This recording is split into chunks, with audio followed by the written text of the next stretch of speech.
It hurts and humbles. For every winner, a loser. For every triumph, a defeat. But on the horizon awaits a new season. A new opportunity. For redemption. For glory. For immortality. The brave will take to the pitch as warriors to battle, shoulder to shoulder, face to face. The hunger, the determination to push limits, to fight, to run, tackle, defend, attack, score, and celebrate. As the new season dawns, new stars will rise, new teams will captivate, new stadiums will rock, new challenges will emerge, new battles will be fought in the name of glory, in the name of honor, in the name of football. The game we love, the game we live for. Every challenge, every cheer, every minute, every second. The best game. Our game.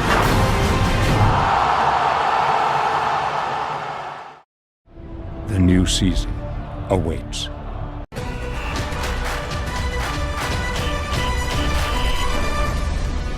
Welcome back, guys, to the kickoff episode of Sigma Footy for the new season. Do join our Sigma Footy Fantasy League and stand a chance to win great prizes. You can find the link and code for the Fantasy League in the description below. All right, before we enter into the video, let us first take a moment to congratulate the summer break tournament winners. First of all, we have Argentina finally winning the Copa America together with Messi. And also not forgetting Daniel Alves pulling off a magnificent feat at this age, Brazil, by winning gold in the Olympics tournament. And lastly, the Mafias, Italians doing an Italian job over England to prevent the cup returning to home. They made it to return to Rome. Well done to all, well done, and great job to all. If not, you could not have catched the English media at this moment at the point of time. But guys, let us now go back to club football. It is again time for football, Premier League, and likewise, like people, Asians like us, it's bread and butter for us. It's the only entertainment, throughout the year. So here today we're going to discuss about the three main big teams: Liverpool, MU, and Arsenal. We still consider Arsenal in the big teams. Congratulations, Raj. So without wasting time, let us go into Raj. Raj, finally, it's great to have you back in this video. So Arsenal, you guys are at the moment in the top of the table, and you have the first fixture together with the recently promoted team, Brentford. So the stakes are very high at the moment. Let me tell you why. Because if you guys win, you guys will be the top of the table at least over the night. We are top of the table right now also, man. And the season right now. So what do you think, Raj? What's the expectation for Arsenal to this season, to this new season? Okay, guys. Nice to meet you all. First of all, I'd like to wish congratulations to all the mentioned athletes in the Olympics, since you mentioned about Olympic for Brazil teams. Yeah. So all the athletes are champions, especially for Abang Zul dengan the men's double. Aaron Che and Mr. Djik, I think so. Okay, make us proud. Okay. Expectation for me, for Arsenal side, well, like what we say, like we were talking about the transfers, and right now we could see a lot of Messi going free transfer for PSG. It was a big story, but let's say for in EPL, MU getting Sancho, Chelsea getting Lukaku. Yep. But for Arsenal, we only getting Ben White for 50, and PSG getting Donnarumma, Ramos, and Messi for free. So almost the same value, right? Almost same value. Then I think for Arsenal, what the hell are we? And Grealish for City 100. What are we doing for 50 million and Ben White?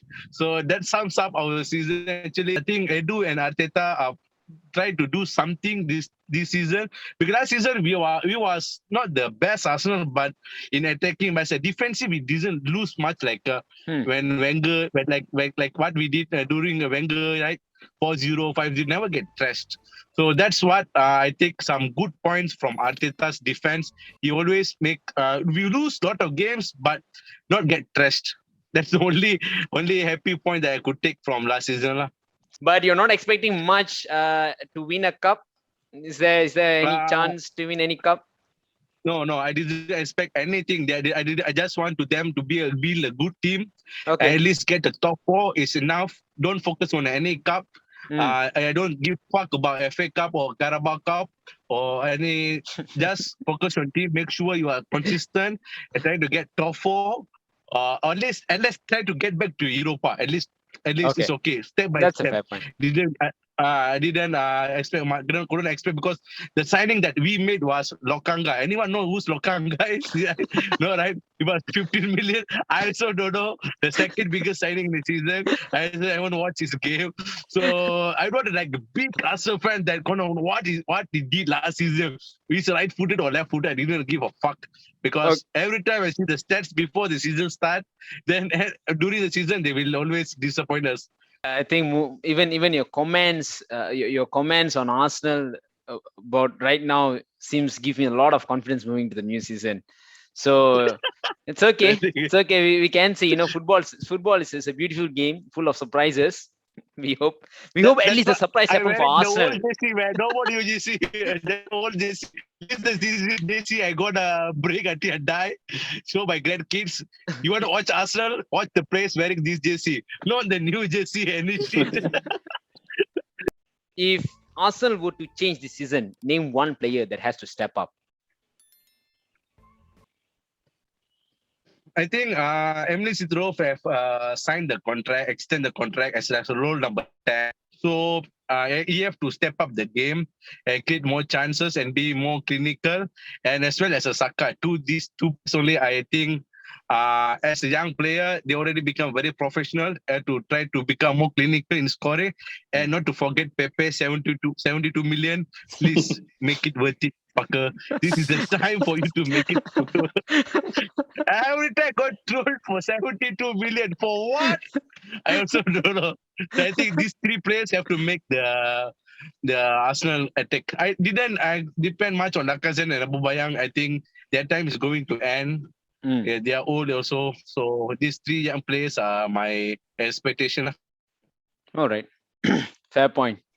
Let us see how Arteta can again spin off with his numbers and statistics, with his magic around the games, and let us see any changes to come about around the London team. Yeah, sure. Right. All right, now coming into Liverpool, Rajan. Liverpool, you guys gonna have Van Dijk back.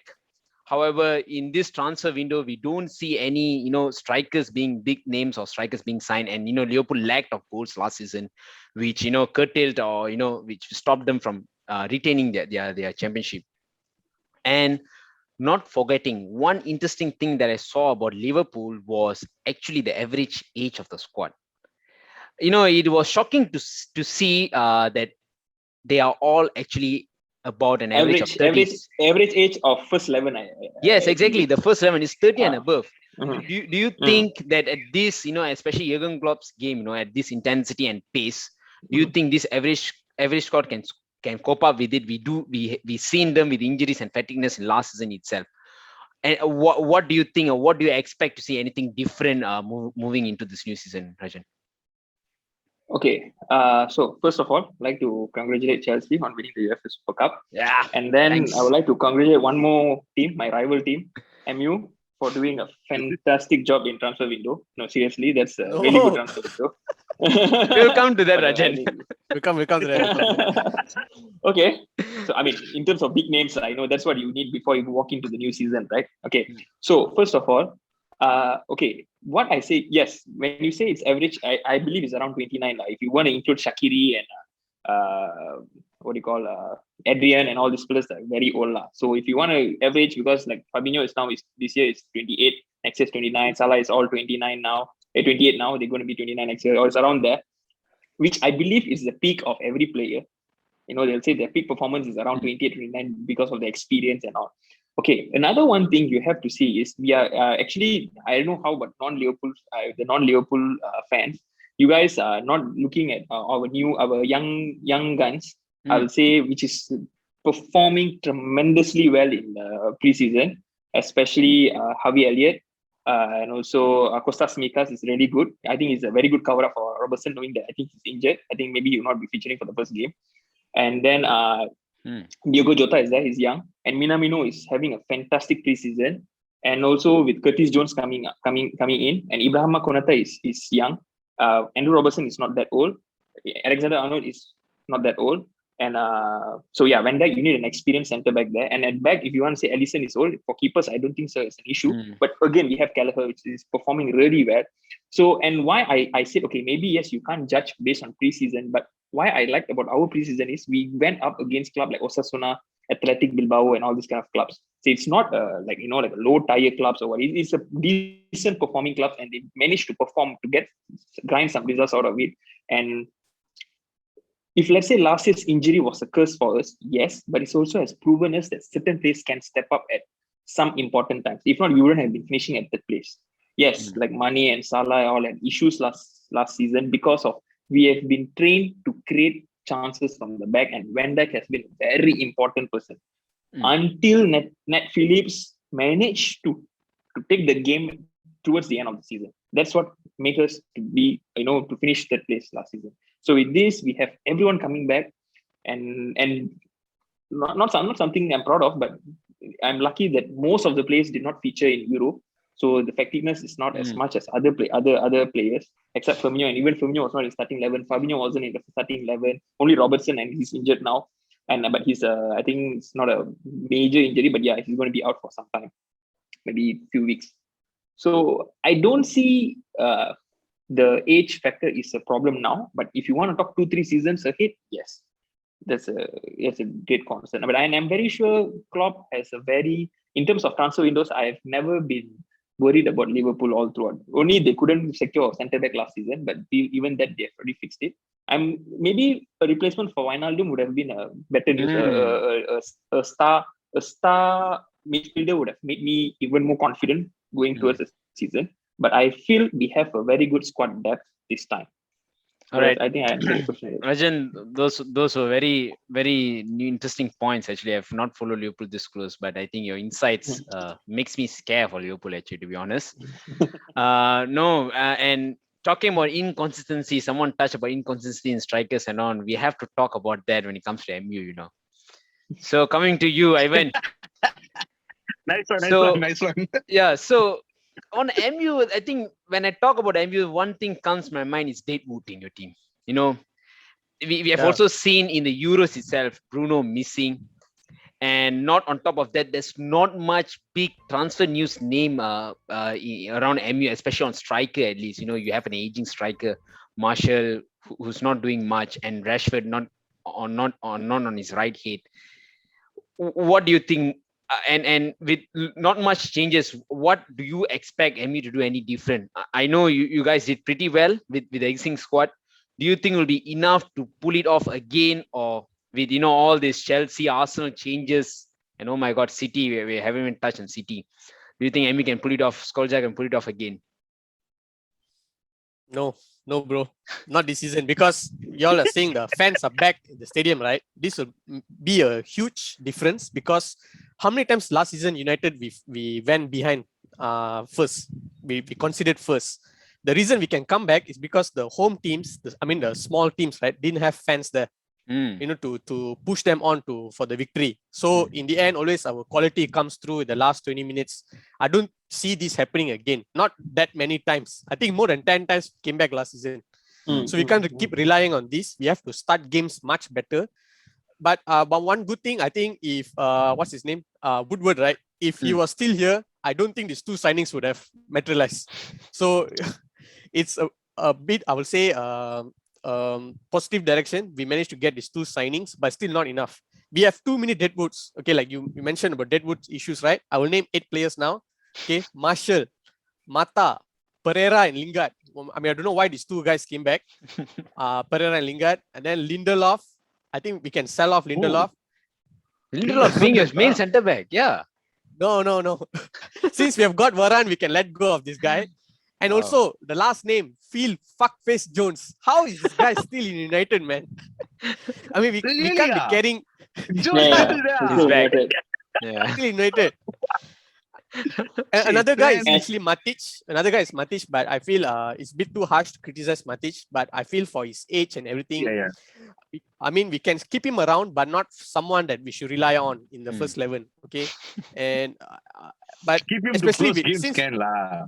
yeah, to close games, and I hope he plays in the cup games lah. Yeah, so there's too many deadwoods. If you ask me that, this is a squad that's going to win the league. Too many deadwoods. I'd like to ask you one. I mean, I'd like to ask you something. Like, if you see last season when I sit with my cousins, I mean, those MU fans, when we sit and watch, we all tend to criticize Maguire's partnership with whoever comes in, like maybe Eric Bailey or Lindelof. Eric Bailey is good, but maybe not consistent. So why don't you think like Varane was a good addition? You feel like it's not that great, but I feel like the partnership for Maguire is a very important thing. We see what Stones did with Maguire in Euros, and let's say even in midfields, you have like Bruno, Pogba, and all proven players around there. And even McTominay is not a bad player, right? So why do you all still holding back, saying that no, we and don't have the proper squad? Number one. Second question is, so you said I feel Woodward not being there, you guys are being backed up quite well. So is it like Ole Gunnar Solskjaer is not making any movement for DM, or what happening with the DM? Is it Ole Gunnar Solskjaer is not having any speculations, or I mean, it's not a good transfer? What do you call it? People going seeing, I mean, scouting, or what's happening? Okay. Regarding the centre back question, right? The Varane one. Okay, the Varane. Okay, personally, I feel Varane, they are signing someone. Okay, he's 28. Okay, I don't think they are signing someone who's going to reach his peak. I mean, this is already his peak, and we saw last season he struggled quite a lot in Real Madrid when Ramos was not there. Okay, and even in the Euros, he was not quite convincing lah. But of course, he has all the accolades and the trophies to back up the signing. Yes, it'll be definitely an upgrade to Lindelof. Okay, I think any defender is an upgrade to Lindelof. But I still feel that position. Bailey signed a new contract last season, and we also have another defender actually from our academy called Tuan Zebe. I think this was his breakthrough season. But in the end, what we did now, we let him go to Aston Villa. I felt like let him go to Aston Villa on a loan. Yeah, alone. Okay. Yeah, that is why I feel like that position was not really something we need as much as DM and striker. Yeah, that was my point. And regarding DM, I'm really not sure. I don't know what's going on there. Like, how come we not, like Ole can't go into another season with Fred and McTominay, guys. I mean, I don't think the fans can able to stand to watch that unless he has a plan. Okay, he has a plan to play maybe Bruno and Pogba as 2/8s with McTominay holding just one of them. Yeah, that will be the only way, and he needs to find a way for them to gel. We can't start both of them. Not if we are challenging for the league. No way. Yeah, on that point, right, Ivan. So back, I mean, again and again, when we talk about for MU, the player that needs to be step up, it's always Bruno because of his caliber and quality of play. Even we did see that in the Euros itself. And do you think in this for the new season, right? And we are not taking about anything from last season on his performance. I think he did a great job, even Bruno towards the end stage. But do you think moving to the new season, will it be the same case? Do you think Pogba will be the main man again that needs to be step up, that can make the change to to win the league? Or do you think MU should throw the idea of Pogba alone and move out and move out from that idea and try something else or different on you? Okay, another good thing we have done in this window is actually keeping hold of Pogba. I think if we brought in these names and let Pogba go to Real Madrid or PSG, I think wouldn't make any difference to our progress. So I think keeping Pogba is very important. I think he showed in these Euros he is the main man. I mean, he's like the only real world-class player we have alongside Shaw. I would say Shaw is the closest to that. Okay. And like what you said, Bruno has to step up. Okay, I'm saying this because despite him doing so much for us last season, he went missing too many times in all the big games. I think all the big games he went missing. So we have to get points in this. I think we draw a lot of games last season with Chelsea, with Arsenal. We didn't beat Arsenal somehow. Okay. We drew with Liverpool when Liverpool were bad. We couldn't get the job done at Anfield. So I think these are the things we really need to improve if we really want the title. So Bruno has to step up in these big games. Ivan, don't be so hard on you. Even the Super Cup winners lose to us last Yeah, season. twice. Twice. Do you believe that? Even I can't believe that. And then just to add, right, that 8 names, the 8 Deadwood names I mentioned, right, I will trade that 8 for 1 Harry Kane. I feel that can make us win the league. No joke. Yeah. But I also enough, I won't be only surprised if clean let's say sheet. Harry Kane make a final deadline transfer. I won't be surprised because Harry Kane is, it seems Tottenham is making some last minute decision with Harry Kane. I won't be surprised, another Berbatov or something, last This is minute. the opportunity for us because I don't think City is going after him anymore because they paid 100 million for Grealish, right? For Grealish. So I don't know what we are doing actually. We can't rely on Cavani. Okay, he's aging and all these things. Unless their plan now, right? Their plan is to play Greenwood on top. Okay, since we signed Sancho to play on the right, then Greenwood has to be deployed on top. If that's the plan, then it's fine. But I still feel Greenwood's not ready to win the league and these kind of things. We still need Kane. I have one question. So if let's say now MU given a choice, if let's say would you want Champions League or Premier League? What do you think is enough to bring MU back on the perch? Okay, we have not won the league since Ferguson, right? And I think the pressure is on Solskjaer a lot now this season to at least deliver us some kind of silverware. But I wouldn't want, just an FA Cup or Carabao Cup. Okay, let's say we win FA Cup or Carabao Cup, but we are far off the league pace, like 20 points from City or 15 points from City or Liverpool. Okay, but that's not what I want. I don't feel that is progress, despite a silverware. But I think a lot of fans, the media, and everything, they will let Solskjaer go. I mean, they'll let him be alone if he wins the silverware. If he doesn't, even though we put up a good fight in the league, let's say we finish by less than 5 points difference, but without a silverware, I think unfortunately that will be the end of Solskjaer's reign. So that's what I'm fear of as well. So Champions League or Premier League then? Which one do you choose? Which one do you think MU needs the most now for this current situation for OGS and the squad? Champions League or Premier League? Wow. Yeah. I think I'll go for Premier League. It's the league. Oh. Yeah. Okay. Okay. That's interesting. Why? So that you can get still 2 difference from you. Just because we have not won since Ferguson left. We have to win. In that case, Champions League also has been a very long time. I think that's 2008, right? If I'm mistaken. Is it 2008? 2008. So isn't it a very long time since Champions League? In Europe, I would say Champions League is of course the more glamour one. All right. Okay. We are the kings of Europe, but I feel Premier League something is ours. To be proud so of. we need to get it back. Okay. Yeah. Okay. Yeah. That's what I feel as a United fan. Yeah. Understood. I think Rajan. Arsenal, what about you? That was ours, but a long time ago.